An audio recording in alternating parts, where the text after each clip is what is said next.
pojk- och flickdrömmarna har den levt hos oss alla. Drömmen om indianerna. Spänningen, skönheten, naturen och äventyret. En romantisk och fantasieggande bild av det fria livet. Men historien har fått skrivas om. Columbus upptäckte aldrig Amerika. Runt 10 miljoner indianer var redan där, sedan tusentals år, underordnade naturens villkor. Indianhövding Dan George har sagt: av alla instruktioner vi får är denna den viktigaste. Inget av det som finns tillhör dig. Av det du tar måste du dela med dig. Columbus skrev om indianerna. De är så naiva och så fria runt sina ägodelar att ingen som inte bevittnat det skulle tro det. När du ber om något de har säger de aldrig nej. Tvärtom erbjuder de sig att dela med alla. Nu vidtog ett folkmord av aldrig tidigare skådat slag. Européerna mördade hela indiansamhällen i massakrer där inget var heligt. Förbannad vare den som sympatiserar med indianer. Jag har kommit för att döda indianer. Jag tror på att det är rätt och ärbart att använda alla medel under Guds himmel för att utplåna indianer. Vid Sand Creek skalperades och dödades indiankvinnor. Barn med vita flaggor som skickades ut från kvinnolägren mejades ner urskillningslöst av de vita männen. Spädbarn sköts ihjäl i sina mödrars armar. Filtar smittade med kolera och smittkoppor delades ut som gåvor till indianerna. Löften och fördrag bröts systematiskt sedan indianerna hade plundrats och drivits bort. Indiancitat. De gav oss många löften, fler än jag kan minnas, men de höll bara ett. De lovade att ta vårt land, och de tog det. Förföljelsen av indianer och deras traditioner fortsätter. Men trots alla rättsliga och moraliska övergrepp från de vita har något viktigt överlevt.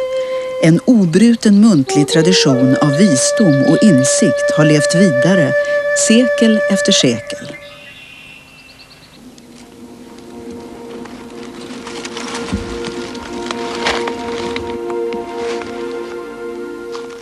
I asked my uncle, who was Chief Shenandoah Tadadaho, I said, Uncle, how come we're still here, considering all what we've been fighting against? And he said, we've had good leaders.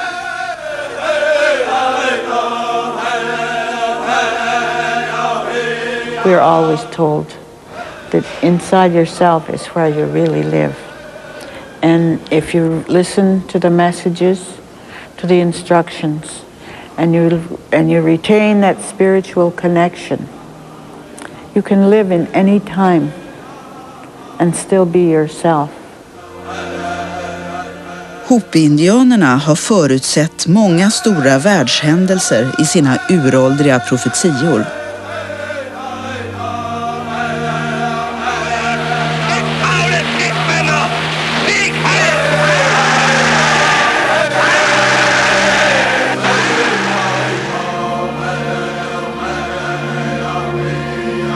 Three, 2, 1, fire!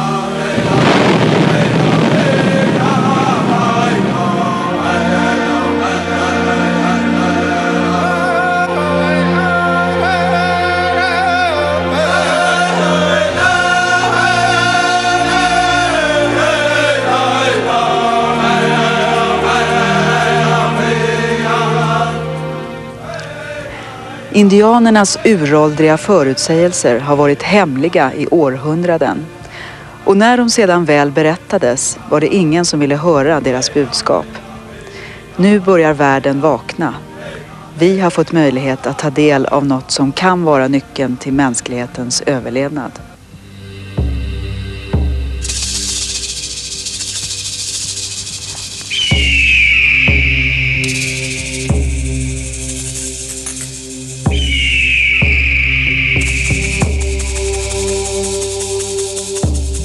Ospi-indianerna anses vara Nordamerikas äldsta fasta befolkning. Sedan åtminstone 1100-talet bor de i den kargaste, varmaste och torraste delen av Arizona på en ökenartad högplatå. Somrarna är heta och vintrarna kalla. Där odlar de majs på en jord som skulle behöva dubbelt så mycket vatten för att vara bördig, enligt jordbruksexperter. Av bomullsträdets rot skapas de unika Kachina-dockorna som speglar det gudomliga och det mänskliga. Det heliga fyrtalet går igen även i majsen. Den har 4 färger, precis som människorna på jorden. Gul, röd, vit och svart. I Onondaga-nationen utanför New York får barnen ta del av de muntliga legenderna och värderingarna. En viktig instruktion som förmedlas genom alla släkten är förhållandet till den 7:e generationen. It's about seed, that's about life. Seventh generation is about vision. It's about leadership looking ahead. It's about responsibility. And seventh generation reminds you that you have responsibility to generations that are coming. And that you indeed are in charge of life as it is at the moment. Every generation has its time, and every generation has its leaders, and every generation has its heroes. Every generation has all of that. And when that generation passes, the next generation will have the same. They will also have their leaders, they will also have their heroes, they will also have their problems, and they will also have the continuing responsibility to look out for the next 7 generations.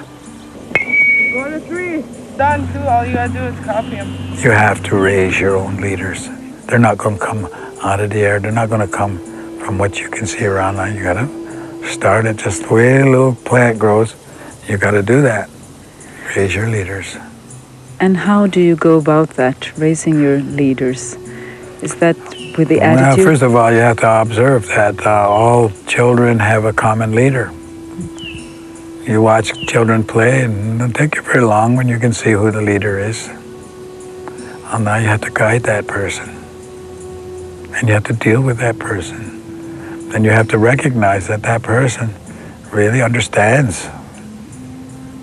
And so maybe by the time they're a little child, whether it's a boy or a girl, you've been observant for 19, 25 years.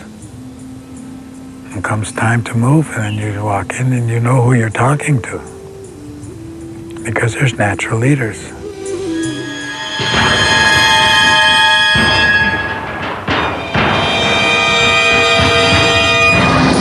The most important thing I would think is that the leadership change their values from power and authority to responsibility. I don't think, as in the United States, they have a Bill of Rights, that they added on to the Constitution of the United States. And I think that should have been a Bill of Responsibility, not a Bill of Rights. Because people talk about their rights, but they never talk about their responsibility. And leadership has got to have that above all. They've got to have vision. They've got to have compassion for the future. They've got to make that decision for the 7th generation. That's not just a casual term. That's a real instruction for survival. When we are brought to this earth, we have a mission. Everyone has a mission. And how can you find out about You your don't mission? look for it. People drive themselves crazy trying to find it. But it comes to you, it's in your being. And sometimes people have to travel many, many years before they'll realize that they've been that way all the time. They just didn't recognize it or didn't know how to. They had been exercising it without being totally conscious.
Every animal, every bird, every nation, every plant has its own area to be. And you respect that. You know, as we sit here and we look about us, there are these flowers, and no tree grows by itself. A tree is a community. Certain trees, certain plants will gather around certain trees, and certain medicines will gather around those certain plants. So that if you kill all the trees, if you cut all the trees, then you're destroying a community. You're not just destroying a tree, you're destroying a whole community that surrounds it and thrives on it, and that may be very important medicine for people or for animals, because animals know the same medicine. They use this medicine. Oh, that's where we learned. We learned, you know, by watching the animals. They taught us a lot. Where is the medicine? They'll tell you because they use it themselves. And then if you replant the tree, you don't replant the community, you replant the tree. So you've lost a community. And if you clear cut, which is what's happening in America and Canada a great deal these days, and I guess around the world, then you are really a very destructive force. And simply replanting trees is not replanting community. You lost a lot in the process. If you don't understand that, you will. And that understanding comes in a very difficult manner. That of the 100 dominant economic units in the world today, the 100 largest economic units, and that's the word they used, was units. 49 are countries and 51 are corporations. Now, you digest that for a second. What does that mean? It means that corporations are the driving force of decision-making today. And corporations are not concerned with human rights. They're not concerned with human life. They're not even concerned with a proper wage for the people that are working for them. So what kind of decisions are going to be made on our behalf by this economic power, these corporate states, I call them? Oh, there's going to be hell to pay, as they say, for some of the things that are going on now. So I think that people have to become aware and become awake, and not, and power is always in the people's hands, authority. They need to come of one mind, and they need to challenge the values that are being shoved at them today, because this has become a consumer society. It's driven by economics. It's not driven by common sense. It's economics. But do all people have the possibility to work from common sense instead? Well, I was born with common sense. That's why they call it common sense. You know, I mean, you have common sense. You just got to use it, that's all. And you got to just evaluate what somebody tells you. You know, if you use your common sense, you say, well, that doesn't work. No, I don't think so. I mean, I remember when one of our chiefs, we had a group of boys who had done something bad, and they were sitting in front of the chief's council, and they were talking about, you know, who was the leader. And I remember the chief, one old chief said, well, he said, you know, it's not good sense to follow somebody just because. Why? You can't give me an answer why you follow him, but if he were going to do something like jumping off a cliff, would you follow him? Would you do that? Use your sense, use your common sense. And then he said, everybody should be their own leader. In other words, do your thinking for yourself. Будут участвовать в этих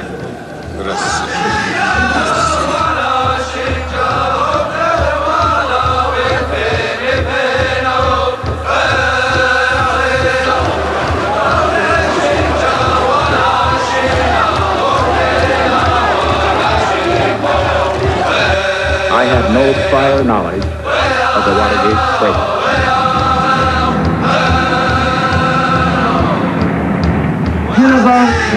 So how's God going to talk to me in the latter days? And who's going to bring that book? There will be no excuses. Seems to be, now we see flames. We are seeing flames coming out of it. The compound is on fire.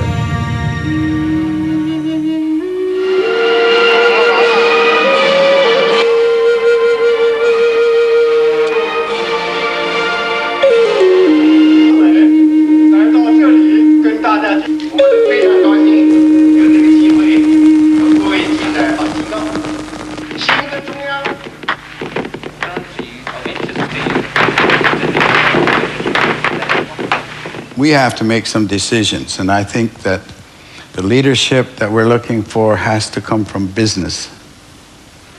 Very, very important now, because business carries more authority, and they carry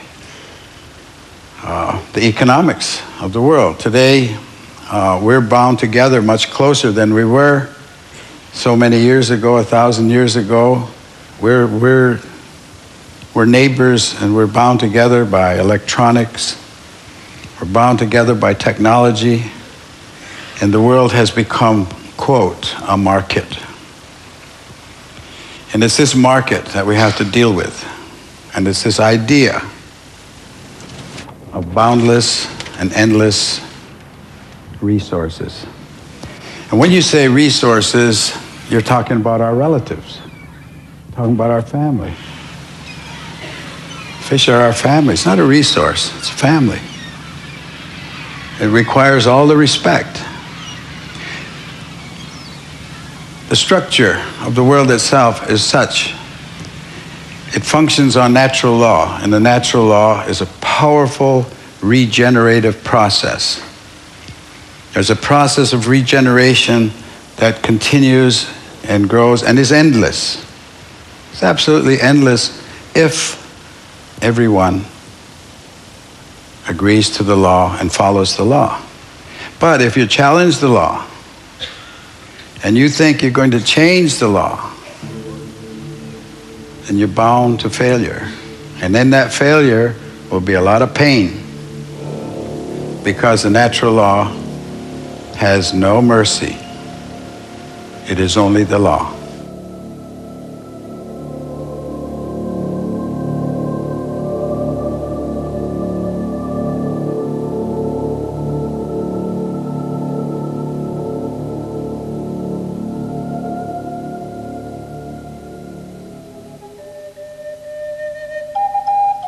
Först när det sista trädet har huggits ner, först när den sista floden har blivit förgiftad, först när den sista fisken har fångats, först då kommer ni att upptäcka att pengar inte går att äta.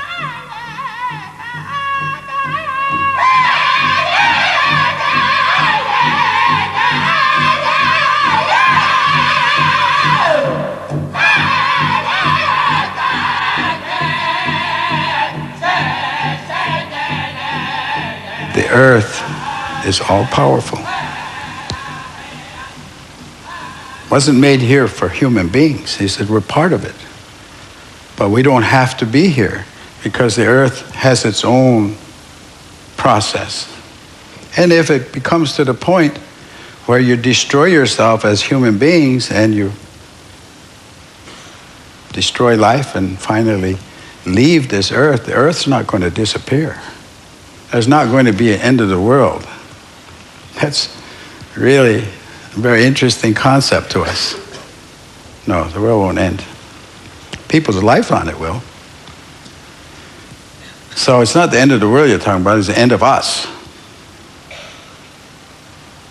And the world, no matter what damage you think you've done to it, will regenerate, will regreen,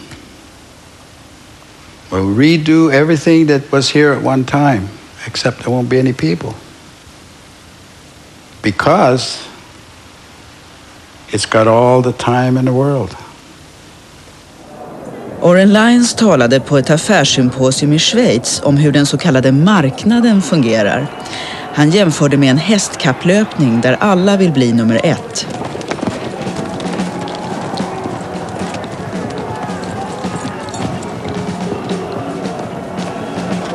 I said, now, as you're coming down the final stretch, you're racing towards the finish, and there is the stone wall, and you're not pulling your horse.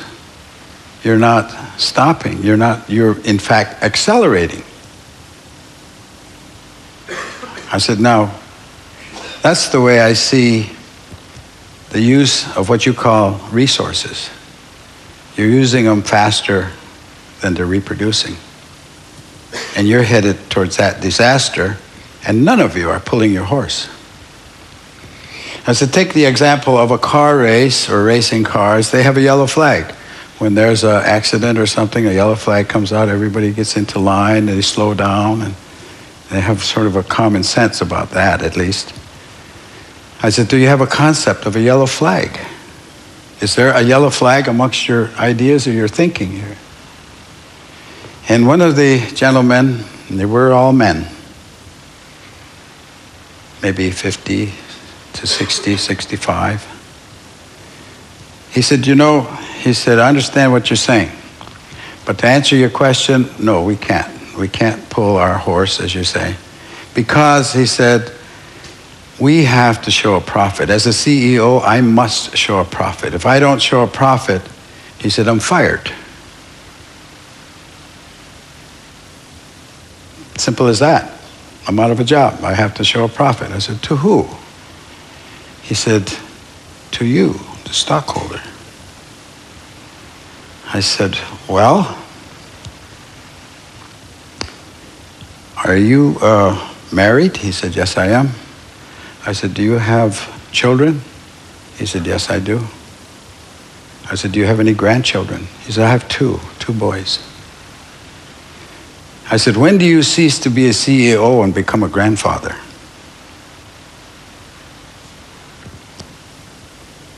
There was a lot of silence there because that was a moral question. And if you don't have a moral question in your governing process, then you don't have a process that's going to survive. That's the governing law, the moral question. You must have a moral society, or you won't have any.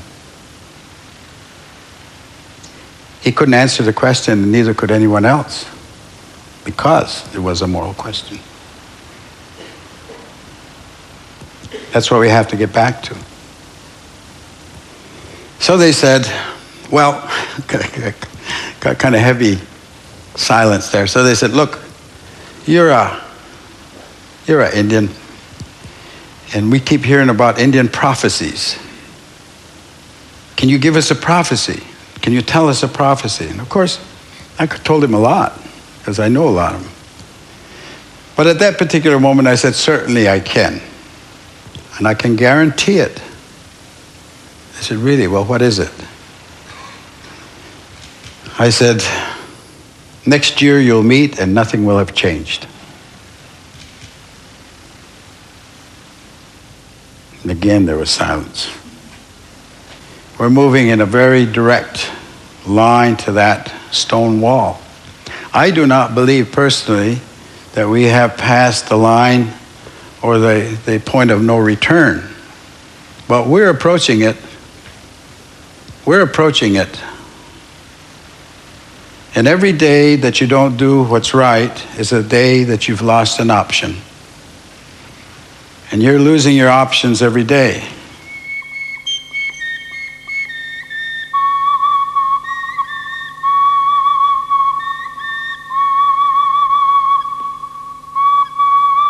Vi är alla blommor i den stora andens trädgård. Vi har samma rot och denna rot är moder jord. Trädgården är vacker därför att den innehåller olika färger och dessa färger representerar olika traditioner och kulturer.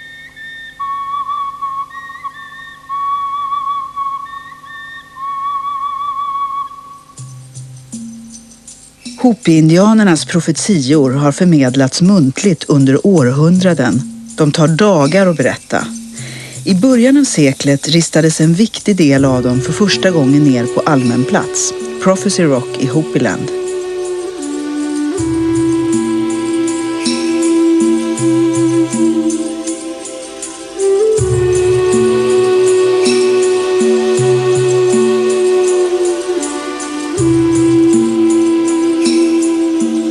Little Dan är stamäldste hos Hopi-indianerna. Idag är han 105 år gammal. Han har odlat sin egen majs i hela sitt liv och har levt helt i enlighet med Hopi-traditionen. De traditionella Hopi-indianerna har länge motsatt sig den vite mannens livsstil med elektricitet och vattenledningar. Little Dan och hans likasinnade har kämpat för att bevara sina uråldriga traditioner. Pahalan pitak pabi po itamar habi pumapay. Nagkusintan na. Pahana. Pampit pa umaking pit yega. Hopi ka put tumalayta. Hopi ka naayaw ni ka naayaw ni. Hopi pasin na mga katum. Paano hopi machiyo? Ett av Hopi-profetians 2 tänkbara vägval är högteknologins väg. Enligt den kommer den vite mannen att bygga ett slags spindelnät för kommunikation över jorden. Den jord som enligt indianerna inte kan ägas ska den vite mannen komma att dela upp i rutor. På teknikens väg saknar man kontakt med jordens villkor. Man försöker sätta egna regler och förstör livets förutsättningar. Följer man den vägen kommer mänskligheten att upphöra. På klippristningarna slutar högteknologins väg i tomma intet. Profetian beskriver också hur det kommer att byggas jättelika skyskrapor mot himmelen.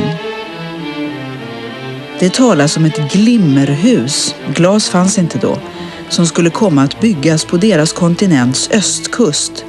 Där skulle världens alla nationer samlas för att söka finna fred. Hopis har efter flera försök fått berätta om sina profetior i FN. Sedan århundraden har Hopi-indianerna beskrivit att man skulle komma och resa till månen.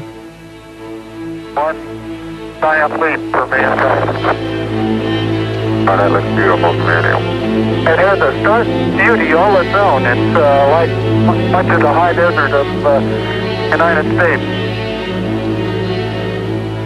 Profetian förutsåg också andra världskriget, där heliga solsymboler skulle förekomma i ett destruktivt sammanhang.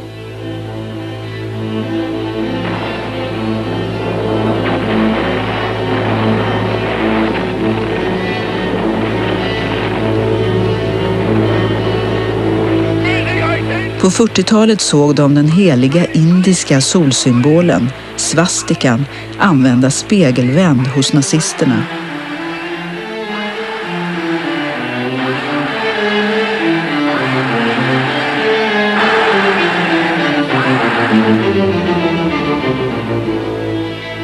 Profetian hade också beskrivit en pumpa med aska som skulle explodera på himlen och sprida död och förintelse och obotliga sjukdomar på jorden. När Hopi-indianerna konstaterat att den heliga solsymbolen också fanns med i Japans flagga och att både Tyskland och Japan var engagerade i ett världskrig, beslöt de att för första gången dela med sig till yttervärlden av de hemliga profetiorna.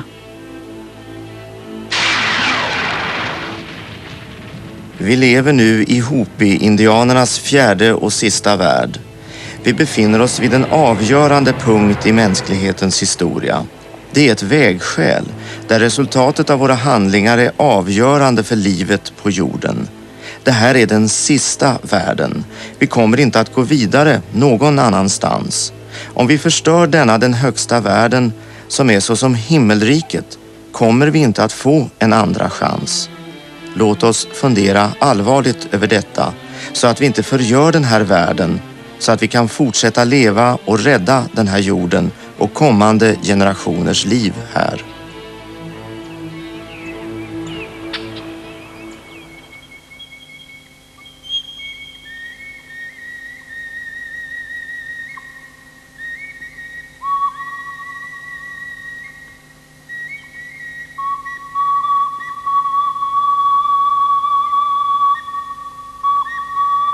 Onondaga-nationen har också sina profetior. De talar om jorden, om vattnet som förgiftas, om sjukdomar som kommer.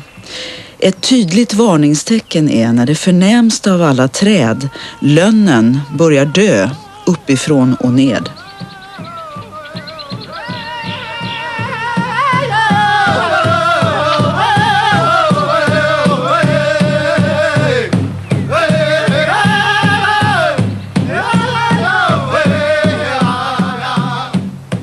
Profetiorna slutar alla olyckligt med människans undergång efter att hon ödelagt den miljö hon ska leva i.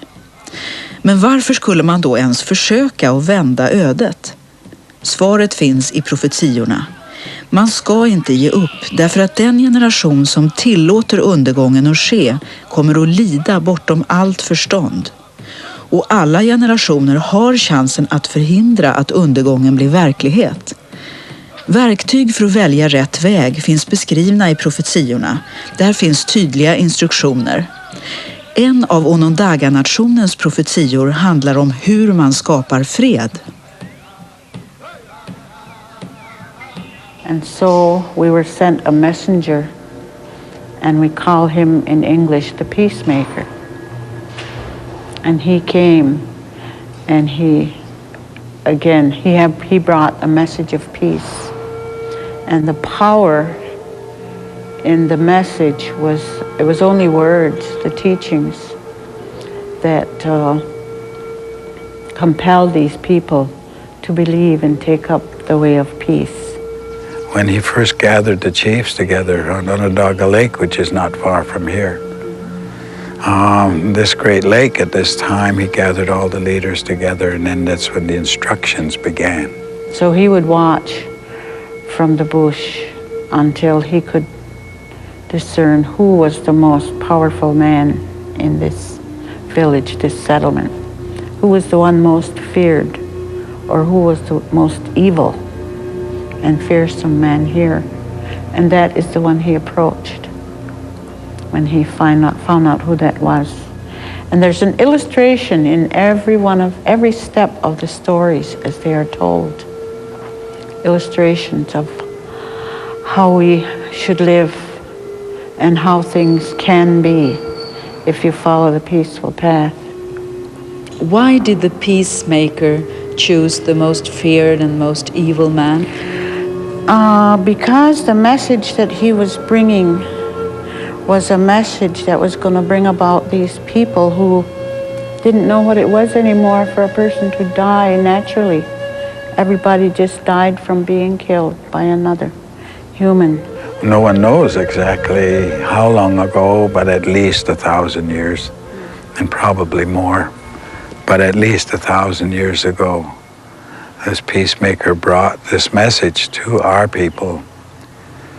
Because we were in warfare, we were fighting, it was a terrible time.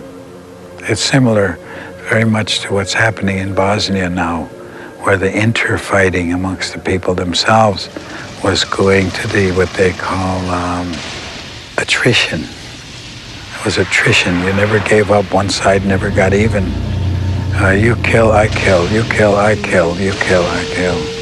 And he came at that time when we were in that kind of position when the leaders were the strongest, not necessarily the wisest.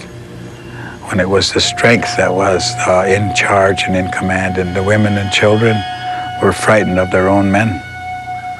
They would not be even in the same house. They would run and hide because it was so fierce.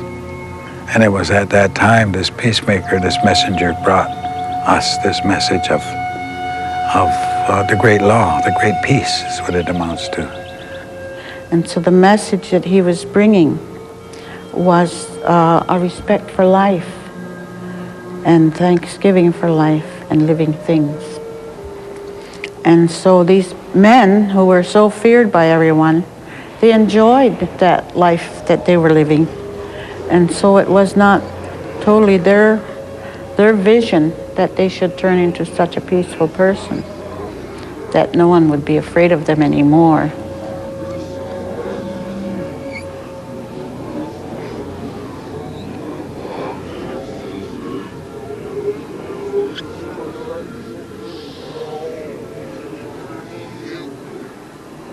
In the Onondaga territory, there was one who was so evil that no one could get near him.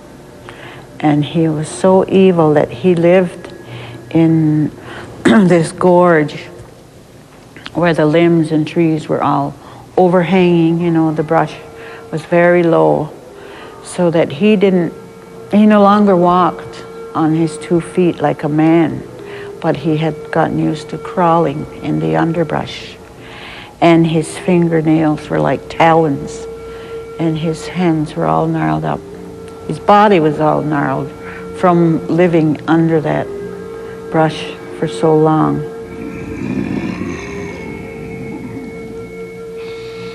Det hade länge varit tungt för fredsmäklaren att få de mest krigiska hövdingarna att lyssna på hans fredliga budskap.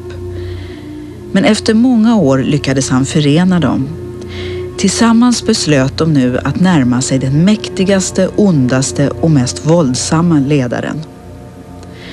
I skogen mötte de en medicinkvinna som tidigare varit mycket grym och fientlig. Hon hade nu tagit till sig fredsmäklarens ord och sånger och ville också sprida fredsbudskapet.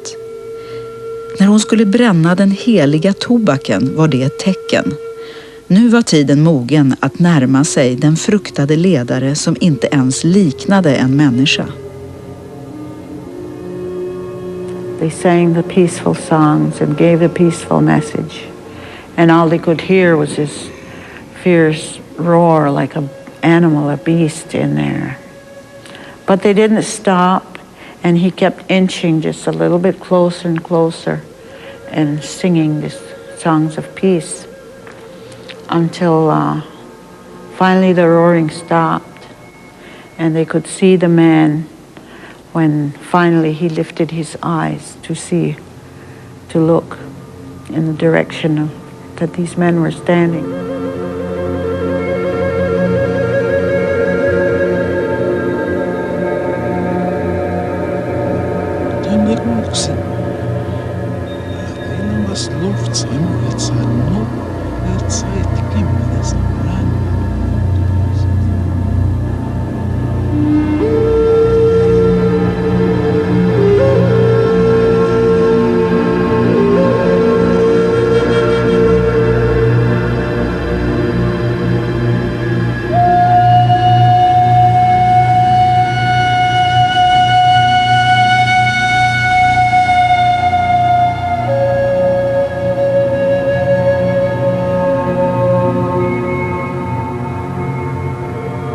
Enligt legenden fick de sen bort ormarna ur hans hår, en i taget, med sina fredliga ord och sånger.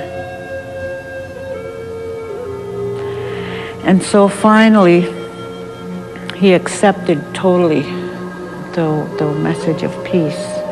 And so because he had been such a powerful person, to appease him, he was given that very special seat at the head of the council that was now being formed.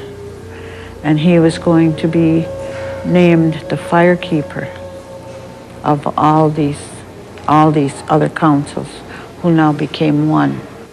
And this was after he gave all the instructions on how to counsel. He gave the power and the authority and the responsibility to the different groups. He said the men would be responsible for the council to use their good minds now. Instead of fighting, they would now use reason and law. Law would be the basis, and you'll use your mind and you will not fight. And you will sit in council, and he said, we'll call this the council of the good minds. And he said, and the women who are fundamental to life and female, as we all look around and we talk about the seed. Well, this is the female again, you see down here. This is her work. Her work. I mean, without it, we all have seed. We're seed at one time, ourselves.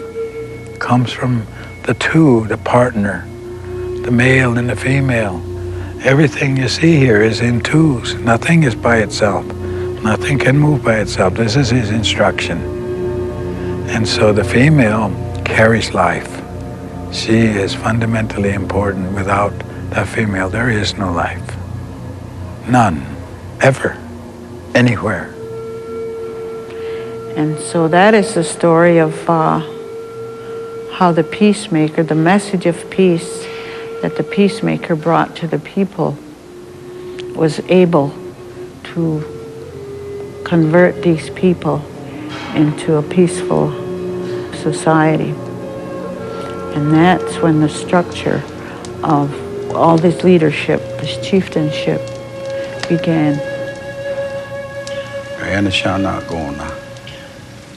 And we've been doing our best to continue that. And here I stand today as a member of the council that he set up so long ago with the same principles, the same mandates, but certainly in a different time and a different place. No less and probably more responsibility. And we look about for allies, we look about for friends, we look about for people who will understand and agree with those mandates of peace. And that is what we're talking about today, because that is the mandates for life. One of the other instructions that we were given is that we are now placing in your hands all life. And it is your responsibility and it is your duty to look after all life. And so when he was speaking like that, he wasn't talking about our aunts and our uncles and our cousins and our fathers and our mothers. He was talking about all life. He was talking about the trees. He was talking about the fish, the animals, everything that grows. Everything with life, because it is a family. We are a family, all life.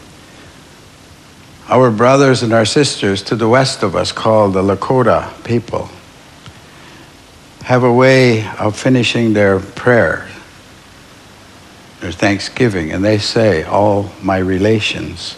And when they say all my relations, that is precisely what they're talking about. They're talking about all life. When we traveled and we talked with the Aboriginal people from Australia, they talked about the two laws. And when we questioned them about the two laws, they were talking about all life.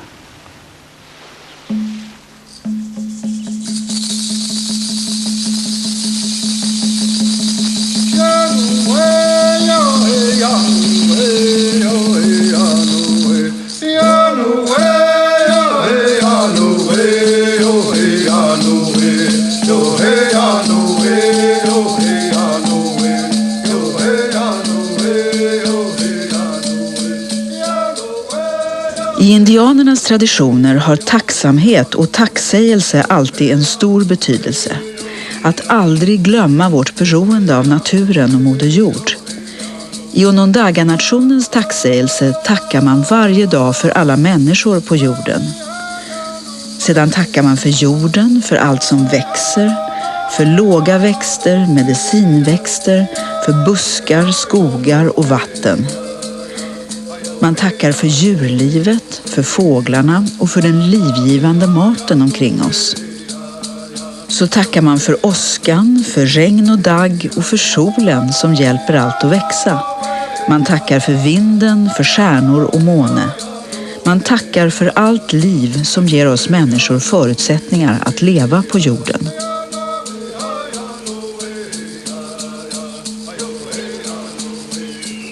So we give thanks for all of these every time we meet together, no matter how many or how few the Thanksgiving address is given. It's an acknowledgement of the rest of living things in the creation, and it's a thanksgiving and our way of paying great respect for all of the rest of the creation, which we are only a part of this great big design for living. And if any one of the other components were to fall out from that cycle, there would be a great imbalance, and eventually it would collapse. It would be gone. We, as mankind, are the only ones who do not give to the rest of the cycle. For the rest of the cycle is constantly giving, giving, and giving. And we are constantly taking and taking and taking so that we might have life. Men moderna indianer får idag också brottas med en ny sorts frestelse. But even for American Indians, materialism and power has been very tempting lately. They're human beings. I mean, everybody's a human being. I mean, I look around and I see this pell-mell run for gaming, gambling, high-stakes casino. Indians got gold fever, just like the white man. So that's what I look at it and I say it's the same thing as the white man. We used to laugh at him because he was so crazy when it came to gold. Now we look at our own people and they're running around with the same look in their eye. And I'll tell you, it's not so funny anymore. Oren Lyons betonar återigen vikten av rätt ledare för att uppnå fred. Peace is it's an everyday fight. It's something that goes on all the time. You know, we believe that ourselves are one half the negative, one half the positive, and it's the balance that's important all the time, to keep the balance.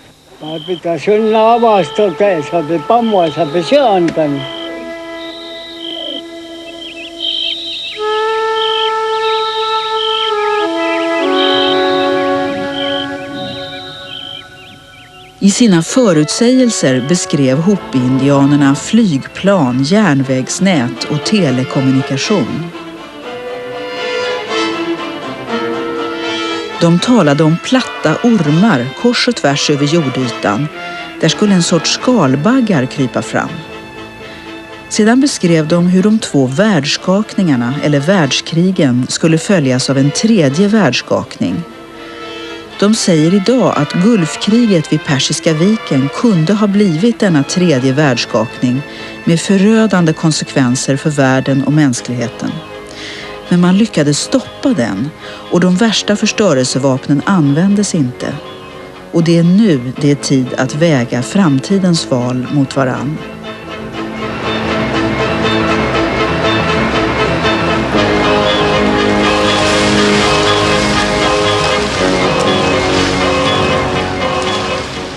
För enligt Hopi-indianerna står vi idag vid ett vägskäl och vi får bara denna enda chans. Jorden är i obalans. På Hopi-indianernas språk kallas detta tillstånd för Kujaniskatsi. Vi människor förgiftar vår luft, vårt vatten och vår egen mat. Vi lämnar ifrån oss avfall som inte Moder Jord kan hantera.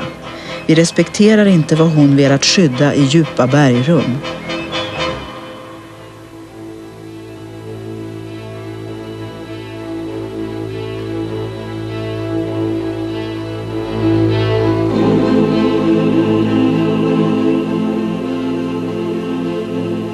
Men just nu har vi också den största möjligheten att byta väg, att gå från obalans till balans. Vi kan välja framtid och välja vilken värld vi vill lämna ifrån oss till våra efterkommande. Den väg som Hopis kallar livets väg finns som ett tydligt alternativ framför oss. På den vägen inordnar vi oss i naturen och fortsätter livet på Moder Jords villkor, i ekologi och skönhet. Vi efterlämnar inget som jorden inte kan ta tillvara och vi respekterar livets förutsättningar.